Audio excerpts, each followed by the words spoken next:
আজি মাঘ বিহু উৰুকা ৰাতিৰ ভোজ আৰু তাৰ বাবে আমি গোটালোঁ দুবিধকৈ মাছ আৰু হাঁহৰ মাংস। মাছটো কাঠআলুৰ লগত বনোৱা হৈছে। মই আজি ফাৰ্ষ্ট টাইম এনেকৈ মাছ বনাই পাইছোঁ। মায়ে বাৰু বহুখিনি শিকাই দিছে।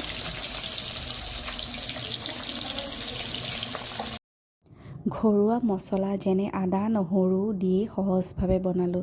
বনাই থাকোঁতে ভিডিঅ' কৰিবৰ বৰ মন গ'ল, সেইবাবে আপোনালোকলৈ এই ভিডিঅ'টো আগবঢ়ালোঁ। ইয়াতে কি এড কৰিছোঁ চাবচোন।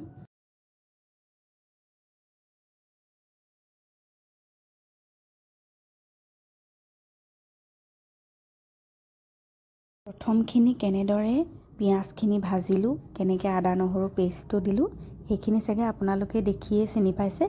তাৰপাছত বিলাহী আৰু মটৰ এড কৰিছোঁ আৰু অলপ সময় ভাজিলোঁ।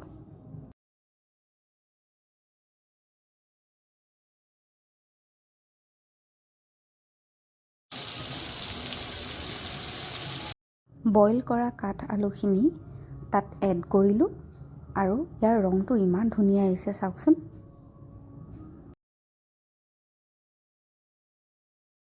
ইমানখিনি পাৰোঁ কম জুইত সিজালোঁ আৰু তাৰ পাছত এড কৰিলোঁ আমি পানী। অলপ সময় উতলাই থকাৰ পাছত আমি এড কৰিলোঁ মাছ, ফ্ৰাই কৰি থোৱা মাছখিনি। এই ভোগালী সময়ত কাঠআলু সকলোৰে প্ৰিয় খাদ্য।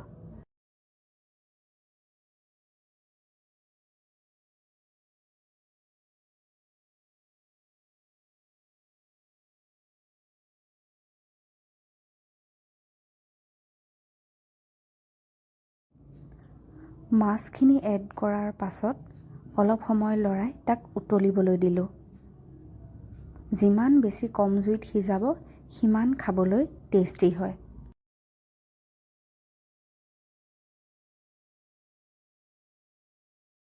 আৰু শেষত আমি এড কৰিলোঁ কাটি থোৱা ধনিয়াখিনি আৰু উতলিবলৈ দিলোঁ।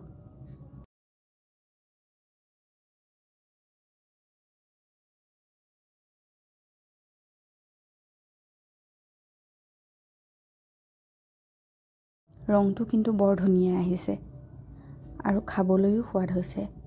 ময়ো অলপমান টেষ্ট কৰি চালোঁ সেইবাবে